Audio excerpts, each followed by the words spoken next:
कई बार ज्ञानी जन ऐसी ऐसी चीजों पर ध्यान देते हैं जिन पर हमारा ध्यान नहीं जाता। भले ही विनोद के रूप में कहा गया हो, लिखा गया हो, पर बात एकदम सही लिखी गई है कि आप और हम तो छोड़िए, भगवान को देखिए।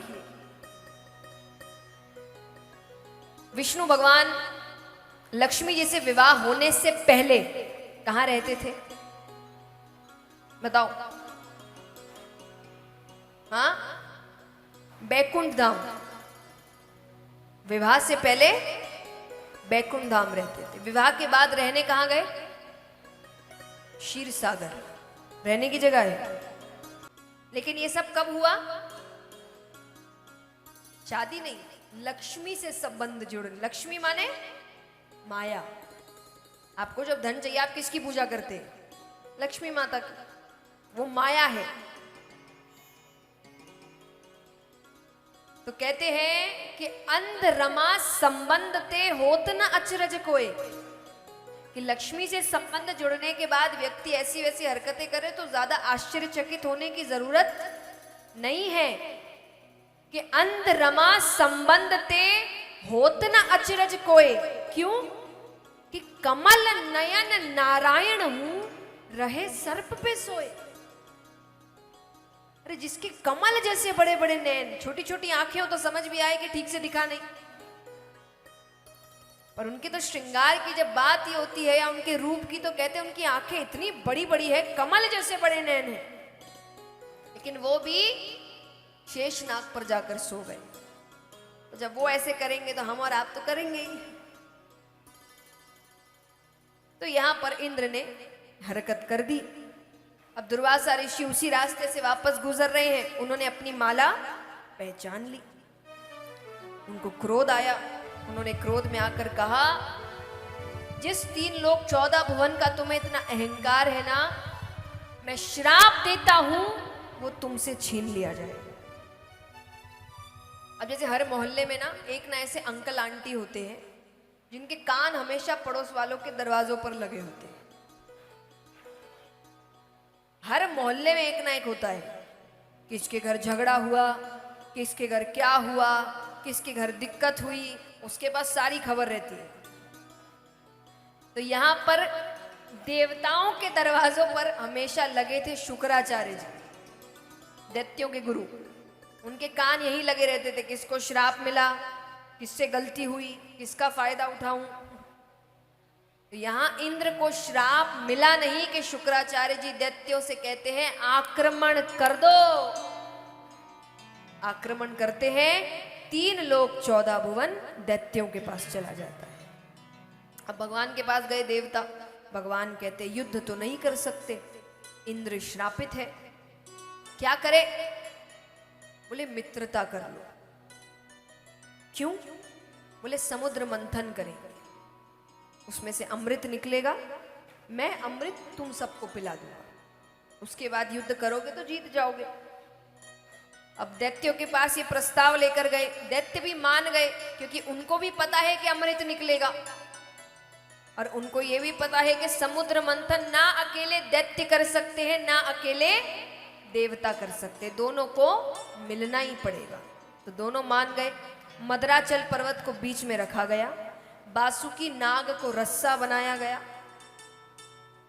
अब यहां पर दैत्य बहुत शक्तिशाली है, उनमें शक्ति बहुत है लेकिन बुद्धि नहीं है, मूर्ख है एकदम। पर भगवान शक्तिशाली होने के साथ साथ बुद्धिमान है। उनको पता है कब बल का प्रयोग करना और कब बुद्धि का प्रयोग करना। तो मंथन आरंभ करने से पहले भगवान ने देवताओं से कहा कि काम करना। अब बासुकी नाग रस्सा बनाया गया है, तो एक तरफ नाग का मुख होगा, एक तरफ पूंछ होगी। तो भगवान कहते तुम जिद करना कि हमें मुख की ओर खड़े रहना। तो देवता जिद करने लगे कि हम यहीं खड़े रहेंगे, हम यहां से नहीं हिलेंगे। हम, जैसा मैंने कहा, दैत्य मूर्ख है, उनको लगा ये विष्णु बड़ा चालाक है, जरूर मुख के सामने रहने से कोई फायदा हो रहा है। तो उन्होंने कहा कि अभी हम राजा है, हम मुख की ओर रहेंगे। भगवान कहते बात तो सही है, राजा तो यही है, चलो कोई नहीं, हम पीछे चले जाते हैं। देवता सारे पीछे चले गए। मंथन आरंभ होता है। पहले तो वो पर्वत डूबने लगा, तब भगवान ने कच्छप अवतार लिया, कछुए का रूप लिया और मद्राचल पर्वत को अपनी पीठ पर रखा। अब मंथन करने लगते तो मंथन के लिए पहले दोनों नाग को खींचते हैं। जैसे ही नाग को खींचते हैं कि सबसे पहले उसके मुख से विष निकलता है। वो सामने कितने दैत्य उसी से मारे गए, बाकी पीछे हट गए, पर विष तो बच गया। अब अच्छा, समुद्र में वापस नहीं जा सकता, किसी को तो ग्रहण करना पड़ेगा। तब भगवान ने देवताओं से कहा कि महादेव जी के पास जाओ। महादेव जी मान जाते हैं। पार्वती माता कहती है देवता बड़े चालाक हैं, खुद अमृत ले रहे हैं और आपको विष दे रहे हैं, आपकी मृत्यु हो जाएगी। महादेव जी कहते जग कल्याण के लिए मृत्यु हो भी जाए तो कोई बात नहीं। पार्वती माता समझ गई है ऐसे मानने वाले। अच्छा, सभी भगवानों में सबसे भोले भगवान कौन है? भोले बाबा। ये कितनी बार इतने भोले हैं कि ये दूसरों को वरदान देने में खुद ही का नुकसान कर बैठते हैं। उसमें से एक वरदान है भस्मासुर, है ना। उसने महादेव जी की तपस्या करी। महादेव जी कहते क्या चाहिए वरदान में? बोले वरदान दीजिए जिसके सर पर हाथ रखूं वो भस्म हो जाए। उन्होंने कहा तथास्तु। तो बोले अब मुझे चेक करना है कि आपने वरदान दिया कि नहीं दिया। महादेव जी कहते कैसे करोगे? बोले पहला आप पर ही रखूंगा। महादेव जी भागने लगे, वो पीछे पीछे आता है। तब महादेव जी विष्णु भगवान के पास जाते हैं। तब विष्णु भगवान ने मोहिनी अवतार लिया, जो समुद्र मंथन में भी वो लेंगे। तो भगवान ने मोहिनी अवतार लिया। अब वो दैत्य कामी भी होते हैं, तो भगवान को देखकर वो भगवान के पीछे दीवाना हो गया, उस मोहिनी रूप के पीछे। वो नृत्य करने लगे। वो दीवाना, वो भगवान कहते तुम भी नृत्य करो। बोले मुझे नहीं आता। बोले मैं जो जो कर रहा हूं वैसे करो। तो भगवान पहले ऐसे करते हैं तो ऐसे करता है, भगवान ने ऐसे किया तो ऐसे किया, भगवान ने ऐसे किया।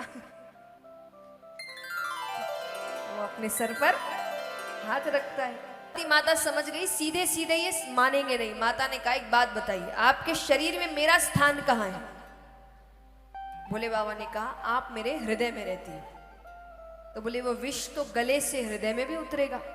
बोले हाँ उतरेगा, मेरी भी मृत्यु हो जाएगी, आप पर पत्नी हत्या का कलंक लगेगा। भोले बाबा कहते नहीं नहीं। तब भोले बाबा ने कहा कि मैं काम करता हूं, उस विष को गले से नीचे नहीं उतरने दूंगा। तो उन्होंने विष तो ग्रहण किया पर उसको अपने गले से नीचे उतरने नहीं दिया। तब से भोले बाबा का नाम पड़ा नीलकंठ। बोलिए नीलकंठेश्वर महादेव की जय हो। अब एक सुझाव है मेरी तरफ से, ये खास करके जो युवा वर्ग यहाँ बैठा हो, क्योंकि आजकल ये बड़ा चल गया है कि भगवान ने जो जो किया उसका नाम लेकर, खास करके जब नशा इत्यादि करते हैं तो बड़ा कहते हैं भोले बाबा भी तो करते थे। उनका भक्त बन के वो बड़ा, तो भोले बाबा तो जहर भी पिए हैं, थोड़ा पीकर दिखाइए। मैं उन सभी से कहूंगी कि आप, भोले बाबा ने विष पिया, आप भी एक बार विष ग्रहण करिए। अगर आपने उसको पचा लिया तो फिर आप भी जो आपको करना है वो करिए। अगर आपने उसको उस रूप से पचा लिया जो भोले बाबा कर सकते, और अगर वो नहीं कर सकते तो ये भी नहीं कर। अपने मन के हिसाब से बराबरी मत करिए कि ये काम अच्छा लगा तो भगवान का नाम लगा दो। भाई भगवान ने भी किया, कृष्ण जी के लिए लोग करते, ये भी किया वो भी किया, ऐसा करते वैसा करते। तो वो तो गोवर्धन पर्वत भी उठाते हैं, आप छोटा सा पहाड़ी उठा दो। उन्होंने 7 फन के सर्प के ऊपर नृत्य किया था, आप एक फन के सामने खड़े रहकर दिखा दो, वहीं बेहोश हो जाएंगे। तो अगर ये सब नहीं कर सकते तो फिर बराबरी किसी चीज की मत करो। और मैं हमेशा कहती हूँ उन लोगों के लिए जो ये कह भगवान की बराबरी करके अपनी लीलाओं के बारे में बताते कि हमने इसीलिए किया क्योंकि भगवान ने भी किया। हम में और भगवान में एक बहुत बड़ा अंतर है। ऐसे तो वो भगवान है, लेकिन एक लीलाओं की अगर बात करें तो एक बहुत बड़ा अंतर है कि भगवान जो भी करते हैं, उन्होंने जितनी भी लीलाएं करी है वो सब जग कल्याण के लिए करते हैं, और हमारी सारी लीलाएं हमारे कल्याण के लिए होती है। ये सबसे बड़ा अंतर है हम में और भगवान में। तो उनकी बराबरी मत करिए। आप उनके जीवन से सीख लेते हैं, अच्छी बात है, पर बराबरी मत करिए। गीता जी में कहा गया है ना कि भगवान की नकल नहीं करना है, सीख लेनी है। क्योंकि जब नकल करने पर आते हैं तब हम वैसे होने भी तो चाहिए जैसे वो है, उतनी शक्ति हम में होने भी तो चाहिए जो उनमें है, तभी तो आप किसी की नकल कर सकते हैं, वरना नकल कैसे करेंगे।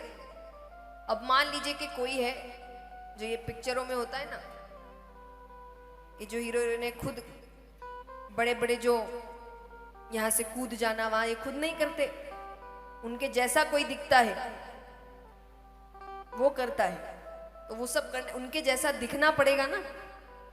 एकदम ही अलग व्यक्ति होगा कि किसी की मान लीजिए ऊंचाई 6 फुट होगी और 4 फुट वाले को वैसा बना देंगे तो लग सकता है एक।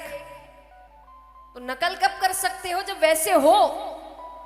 हम भगवान जैसे हैं क्या? वैसी शक्ति है क्या? वैसा ज्ञान है क्या? लोग बताते हैं कि हमको भगवान ने ये किया, भगवान ने वो किया, भगवान ने क्या किया ये तो असल में किसी को पता ही नहीं। आज हम जिनसे भी सीख रहे हैं कोई भी बात है वो उतना बता रहा है जितनी उसकी बुद्धि विकसित हो चुकी है। असल भगवान क्या मतलब रखते थे ये तो कोई जानता ही नहीं है। तो अगर कोई भी आपको लीला भगवान की समझ नहीं भी आ रही है तो समझने की कोशिश करो। क्यों? ये कह देना कि मेरे समझ में नहीं आई तो हुई नहीं है, गलत है। क्योंकि जो अपनी जिंदगी नहीं संभाल पा रहा वो उसका अर्थ बताएगा जो दुनिया चला रहा है। हम हर दूसरे दिन हमको लगता है हम क्या करें, चलाने की बात करते हैं। उन ग्रंथों में जो बात लिखी है वो हमको कैसे इतनी आसानी से समझ में आएगी? दिमाग उतना विकसित होना भी तो चाहिए ना। एक 1 क्लास के बच्चे को क्लास 10 की पढ़ाई दे दोगे और बोलोगे कि ये वो बच्चा मूर्ख है, तो ये सही बात है क्या? या ये बोल दे कि वो पढ़ाई गलत है क्योंकि उस बच्चे को नहीं समझ आ रही? दोनों ही बात नहीं हो सकती ना। तो वेद शास्त्र को समझने में समय लगता है, इसीलिए तो कहा गया है कि इनको समझने के लिए गुरु होना चाहिए, वरना आप गलतियां कर बैठते हैं। और गलती करे भी तो कोई दिक्कत नहीं, गलती का अर्थ ही है कि आप सीख रहे हैं। कभी कोई भी नए काम को जब आप करने जाते हैं तो आप 10 काम अच्छा करेंगे, उसमें से एक गलती होगी, लेकिन अगर उस गलती से आप काम ही नहीं करेंगे तो कैसे चलेगा? तो जो व्यक्ति सही करने की कोशिश करता है ना वो इन गलतियों से डरता नहीं। तो हो सकता है मुझसे गलतियां होगी पर मेरा उद्देश्य अच्छा है, मेरा उद्देश्य गलत नहीं है। और जिसका उद्देश्य सही होता है ना उसका साथ भगवान देते हैं, ये सच्ची बात है। तो यहां पर समुद्र मंथन आरंभ होता है तो भगवान महादेव जी ने विष ग्रहण किया। अब मरा लिए तो सब खड़े हो गए, विष्णु भगवान पीछे, उनको पता है आना कहाँ है। सबके सामने से गुजरती है, देवताओं के सामने से गुजरती है। ज्ञानी है, शक्तिशाली है पर अभिमानी है। दैत्यों के सामने से गुजरती है, शक्तिशाली है पर मूर्ख है। कई ऋषिगण भी खड़े थे, ज्ञानी है, शक्तिशाली है पर क्रोधी है। भगवान सामने आते हैं, ऐसा कौन सा गुण है जो उनमें नहीं है? विष्णु भगवान के गले में वरमाला डाल देती है। इस प्रकार भगवान नारायण उस दिन से लक्ष्मी नारायण कहलाते हैं। बोलिए लक्ष्मी नारायण भगवान की जय हो। अब यहां पर अमृत निकलता है, दोनों लड़ने लगे। तब भगवान ने मोहिनी अवतार ग्रहण किया। भगवान देवताओं को अमृत पान कराते हैं। अब देवताओं की श्रेणी में एक दैत्य, राहु नामक दैत्य भगवान को पहचान जाता है। वो भी चुपचाप खड़ा हो गया। भगवान ने उसे भी अमृत पिला दिया। जब तक भगवान को समझ आया, भगवान ने सुदर्शन चक्र फेंका, सर धड़ अलग कर दिया, लेकिन तब तक अमृत ने अपना काम कर दिया था। तब से वो दो दैत्य बने, राहु और केतु। अब यहां पर देवताओं के पास 3 लोग 14 भुवन वापस चला जाता है, क्योंकि वे सब अमृत पान कर चुके हैं। अब राजा परीक्षित कहे, पर ये तो एक तरीके का धोखा ही है। तो क्या दैत्य चुप बैठ गए? बोले बिल्कुल नहीं बैठे। उन्होंने 3 लोग 14 भुवन वापस ले लिया, और उसके बाद वो सब धर्म का कवच पहन लेते हैं। इसलिए वामन अवतार में भगवान ने बलि को मारा नहीं, क्योंकि वो गलतियां कर ही नहीं रहे। तो बलि को राजा बनाया गया। क्यों बनाया गया? क्योंकि उसी की वजह से 3 लोग 14 भुवन मिला। बलि अपने पिछले जन्म में एक डकैत थे, जो चोरियां करते हैं, राह चलते लोगों को लूटते हैं। तो उसको पता चला कि किसी रास्ते से एक बड़े सेठ जा रहे हैं बहुत सा धन लेकर। तो वो निकलता है 2 रोटियां बांधकर। भूख लगती है, रास्ते में रुकता है, पोटली खोलता है कि सामने कुत्ता आता है। वो भूखा है, वो रोटी की ओर देख रहा है। उसने अपनी एक रोटी दे दी, उसने तुरंत खा ली। अब वो दूसरी रोटी की ओर देख रहा है। बलि ने दूसरी रोटी भी। इस पूरे कार्य को करने में कुल 24 मिनट लगे। कितने? 1 घड़ी, 24 मिनट लगे। अब वही डकैती चोरी होती रही। अंत समय आया, ऊपर गए। यमराज चित्रगुप्त से कहते, बताओ कितने पाप कितने पुण्य? चित्रगुप्त कहे, पाप ही पाप किए जीवन भर, केवल 24 मिनट का पुण्य किया। कितने पुण्य कितने पाप नहीं होते। समय, इतने समय का पुण्य, इतने समय के पाप। तो उसने 24 मिनट का पुण्य किया, तो 24 मिनट उसे स्वर्ग में रखा जाएगा। तो उससे पहले पूछा गया कि पहले पुण्य भोगना चाहते हो कि पाप? सामने से शुक्राचार्य जी जा रहे थे। उन्होंने कहा, कह दो पुण्य। अब वो कहे पुण्य। क्या करना चाहते हो? शुक्राचार्य जी कहते, कह दो इंद्रासन पर बैठना है। उसने कहा इंद्रासन पर बैठना है। इंद्र को समझाया गया कि 24 मिनट की बात है। अच्छा, अब बैठने से पहले शुक्राचार्य जी ने उसके कान में कुछ कहा। उसने कहा, मैं बिल्कुल वैसा ही करूंगा। ठीक है। लेकिन जैसे ही आसन पर बैठा, जगह ऐसी है, भूल गया क्या करना है। भोजन लेकर आओ, ये लेकर आओ, वस्त्र लेकर आओ, अप्सराओं को नृत्य करने को कह रहा है, अपनी अलग ही दुनिया में। 10 मिनट उसने ऐसे ही बिता दिया। शुक्राचार्य जी के पास नीचे कुछ पत्थर छोटे छोटे नहीं पड़े थे, उन्होंने उठाया और खींच के उसके सर पे एक मारा। उसको याद आता है तो वो कहता है, गुरुजी इधर आइए। शुक्राचार्य जी आते, हाथ में जल दीजिए। जल देता। अब वो कहिए, 3 लोग 14 भुवन, इसका मालिक अभी मैं हूं। देवता कहे 10 मिनट के लिए तो हो। तो बोले, ये 3 लोग 14 भुवन मैं अपने गुरु जी को दान में देता।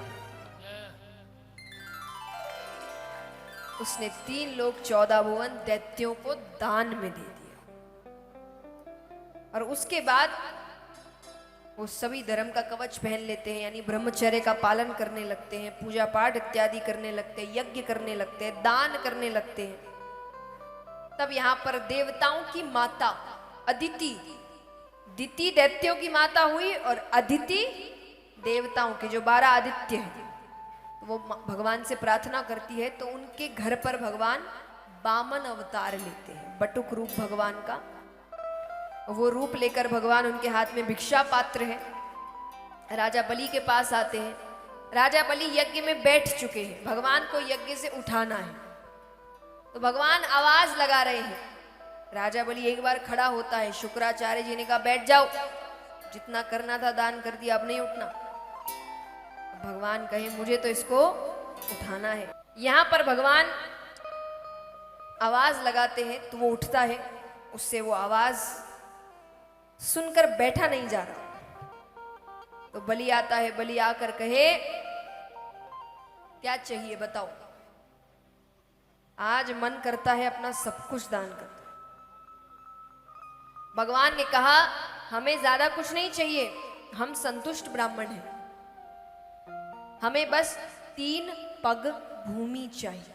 3 पग भूमि माने,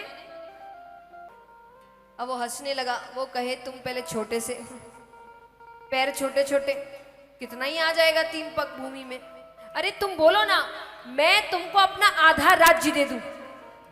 भगवान कहते नहीं नहीं नहीं, हम संतुष्ट ब्राह्मण हैं, बस 3 पग भूमि चाहिए। अच्छा, शुक्राचार्य जी को ये बात अटपटी लग रही है। शुक्राचार्य जी कहे बार बार 3 पग भूमि, 3 पग भूमि। उन्होंने नेत्र बंद किए तो सामने साक्षात परम पिता परमेश्वर खड़े हैं। अरे शुक्राचार्य जी कहते बलि मना कर दो।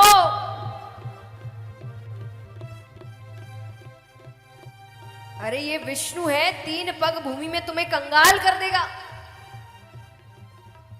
बलि कहे इससे अच्छी बात और क्या हो सकती है कि खुद भगवान मुझसे मांगने आए। दी मैंने 3 पग भूमि। अब जैसे ही उसने कहा दी मैंने 3 पग भूमि, भगवान अपना आकार बढ़ाना शुरू करते हैं। बढ़ते बढ़ते बढ़ते बढ़ते बढ़ते भगवान ब्रह्मांड तक जाते हैं। अब भगवान अपना पहला पैर रखते हैं, पूरी पृथ्वी नाप लेते हैं। दूसरा पैर रखते हैं, पूरा ब्रह्मांड नाप लेते हैं। भगवान 2 पैरों में सब ले लेते हैं। अब भगवान ने कहा अब तो कुछ बचा ही नहीं, तीसरा पैर कहां रखूं। बलि ने कहा एक बात बताइए, दान बड़ा कि दानी बड़ा? कौन बड़ा बताओ, दान बड़ा कि दानी बड़ा? दानी बड़ा। तो बलि कहे तीसरा पैर मुझ पर रखिए। भगवान अपना तीसरा पैर राजा बलि के ऊपर रखा।